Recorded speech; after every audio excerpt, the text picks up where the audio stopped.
গুরুত্বপূর্ণ শব্দ pandemic A global outbreak of disease, যেটা সারা পৃথিবীব্যাপী বা বিশ্বব্যাপী যেটা ছড়িয়ে পড়ে সেটাকে মূলত প্যান্ডেমিক বলা হয়। মানে একটা রোগ যখন নির্দিষ্ট এলাকা বা অঞ্চলের মধ্যে সীমাবদ্ধ না থেকে সারা পৃথিবীতে ছড়িয়ে পড়ে তখন সেটাকে প্যান্ডেমিক বলা হয়। আর এন্ডেমিক আছে একটা, প্যান্ডেমিক আছে একটা। এন্ডেমিক মানে স্থানীয়ভাবে লোকালভাবে ব্যবহার করা হয়, যে সারা পৃথিবীভাবে গ্লোবালি ছড়িয়ে পড়ে না, একটা নির্দিষ্ট অঞ্চলের মধ্যে ছড়িয়ে পড়ে, সেটা হচ্ছে এন্ডেমিক। আর প্যান্ডেমিক হচ্ছে যে সারা পৃথিবীব্যাপী যেটা ছড়িয়ে পড়ে। হাই ভিউয়ার্স, আজকে আমরা খুবই নতুন একটি টপিকস নিয়ে কথা বলবো। টপিকসটি খুবই গুরুত্বপূর্ণ। We have been suffering from coronavirus for 3 months or 4 months, so we will discuss about the coronavirus related vocabulary as well. As usual, I will discuss about vocabulary. In this video, I will discuss about the COVID-19 related vocabulary. We have heard this name or heard this word, but we are not we are very obfuscated, we are very confused about those words. প্রথমে যে শব্দটি আসে সেটি হলো acute respiratory problems. acute respiratory problems, এটা হচ্ছে যে acute এবং দুইটা ওয়ার্ড আছে এখানে, দুইটা ভাগ আছে, অ্যাকিউট আর একটা হলো রেসপিরেটরি প্রবলেমস। অ্যাকিউট মানে তীব্র, মানে হঠাৎ করেই কোনো কিছু মারাত্মক আকার ধারণ করা। এখানে বলা হচ্ছে যে কুইকলি বিকামস সিভার, মানে হঠাৎ করেই মারাত্মক আকার ধারণ করা। কুইকলি বিকেম সিভা অ্যাকিউট সম্পর্কে বলা হচ্ছে, এবং রেসপিরেটরি প্রবলেম সম্পর্কে বলা হচ্ছে ব্রেথিং ডিফিকাল্টিস, মানে শ্বাস নিতে যে সমস্যা, শ্বাস প্রশ্বাসজনিত যে সমস্যা, সেটাকেই মূলত বলা হয়েছে অ্যাকিউট রেসপিরেটরি প্রবলেমস। অ্যানাদার ওয়ার্ডটি হলো কন্টেজিয়াস।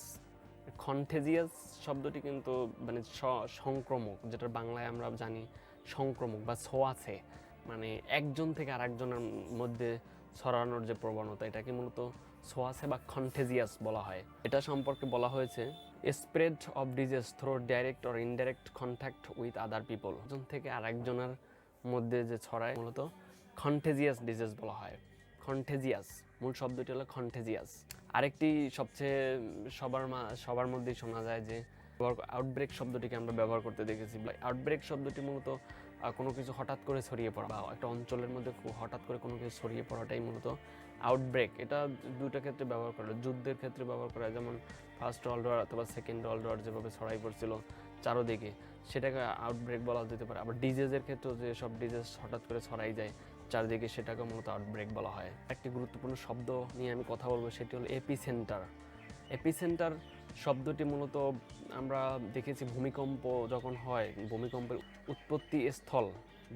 উৎপত্তি স্থল যেখানে, সেখানটাকে মূলত এপিসেন্টার বলা হয়। এটা মানে একটা রোগ যখন যেই সব এলাকায় সবচেয়ে বেশি অ্যাক্টিভ, যেই অঞ্চলটার ভিতর, যেই এরিয়াটার মধ্যে সবচেয়ে বেশি অ্যাক্টিভ, সেটাকে মূলত এপিসেন্টার বলা হয়। এখানে আরেকটি করোনা ভাইরাস সম্পর্কে যে মানে খুবই খুবই খুবই যে বিষয়টা নিয়ে আলোচিত, যে হার্ড ইমিউনিটিটা আসলে কি। আমরা সবাই শুনি যে হার্ড ইমিউনিটি, অর্থাৎ হার্ড ইমিউনিটি হচ্ছে এমন একটা জিনিস যেটা আসলে মানে কোনো মানে সিমটম ছিল না, বা সেটি কোনো ব্যক্তি আক্রান্ত হয়েছে বাট প্রাকৃতিকভাবেই কোনো ভ্যাকসিন ছাড়া, কোনো ঔষধ ছাড়াই সে নিজেই যখন সেরে উঠতে পেরেছে। হার্ড ইমিউনিটি এমন না যে রোগ হয় না, এমন না, বাট হয়েছে, কোনো সিমটম নাই, কিছু হয় না, এমনি হয়েছিল, এমনি সেরে গেছে।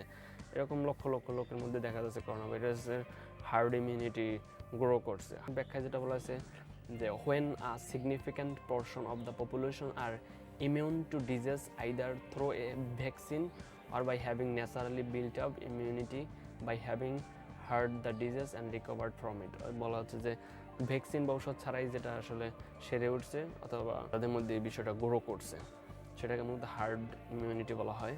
আরেকটি যে গুরুত্বপূর্ণ সেটি হলো ইনকিউবেশন পিরিয়ড হচ্ছে এমন একটা বিষয় যেটা মাঝামাঝি স্থান, অর্থাৎ সিমটম মানে রোগটা শরীরের ভিতরে প্রবেশ করছে বাট সে অসুস্থ হয় না, অসুস্থ হওয়া পর্যন্ত এবং শরীরে রোগ প্রবেশ করার মাঝখানে মধ্যবর্তী সময়ে যে সিমটম প্রকাশ পেতে যে সময়টা নেওয়া হয়, সেটাকে মূলত ইনকিউবেশন পিরিয়ড বলা হয়।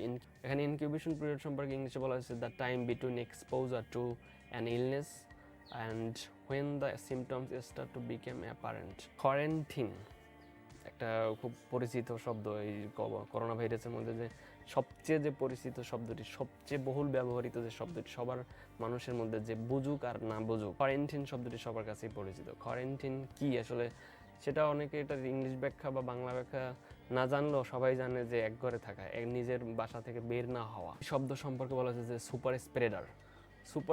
সুপার মানে কি অনেক ব্যাপক, বলে স্প্রেডার মানে কি ছড়ানো। সুপার স্প্রেডার যে বেশি ছড়ায়, যে বেশি ট্রান্সমিট করে, ট্রান্সমিশনের ক্ষেত্রে যার কন্ট্রিবিউশনটা সবচেয়ে বেশি, মানে সুপার স্প্রেডার। যে একজন ব্যক্তি দেখা যাচ্ছে 10 জনকে ছড়াই দিয়েছে, একজন ব্যক্তি 50 জনকে ছড়াই দিয়েছে, সেটাকে মূলত সুপার স্প্রেডার বলা হয় এই করোনা ভাইরাসের ক্ষেত্রে বা যে কোনো রোগের ক্ষেত্রে। যে কন্টেজিয়াস যে রোগগুলো আছে সেগুলো যদি কেউ একজনের থেকে যদি অনেকগুলো ব্যক্তি সংক্রমিত আছে, সেই ব্যক্তিকে আমি সুপার স্প্রেডার বলতে পারি। এখানে সবচেয়ে যে আনকমন একটি শব্দ আছে আমি পেয়েছি, যেটা জুনোটিক। আরেকটা পেয়েছি যে প্যাশেন্ট জিরো। প্যাশেন্ট জিরো এবং জুনোটিকটা নিয়ে প্রথমে আসা যাক। জুনোটিক হচ্ছে যখন animal two human, human two animal, কি বলা হচ্ছে, relating to disease that is transmitted between animal and people. Zoonotic, এটাকে মূলত জুনোটিক একটা টার্ম, যেটা মানুষ অ্যানিমাল থেকে মানুষে ছড়াতে পারে, মানুষ থেকে অ্যানিমাল ছড়াতে পারে, অর্থাৎ পশু পাখি প্রাণীর সাথে যে মানুষের যে ট্রান্সমিশন, সেটাকে মূলত জুনোটিক বলা হয়। আরেকটি শব্দ ব্যবহার করা হয়েছে প্যাশেন্ট জিরো। আমার কাছে খুবই ইন্টারেস্টিং একটি শব্দ এবং খুবই আনন্দ পেয়েছিলাম আমি যখন শব্দটি পেয়েছিলাম। একজন মানে ফার্স্ট যে ব্যক্তিটা, একটা বড় একটা আউটব্রেক, বড় একটা ডিজিজ সারা গ্লোবালি ছড়িয়ে পড়েছে, এমন একটি ডিজিজ যেটা হলো যে সেই ডিজিজটা প্রথম, যেমন করোনা ভাইরাসের প্রথম রোগীটিকে, ঠিক আছে, স্প্যানিশ ফ্লুর প্রথম রোগীটিকে, সেটাকে মূলত প্যাশেন্ট জিরো বলা হয়। ওই ব্যক্তিটিকে যে ফার্স্ট কন্টামিনেটেড হয়েছে বা ফার্স্ট ইনফেক্ট হয়েছে যে ব্যক্তিটি, সেই ব্যক্তিটিকেই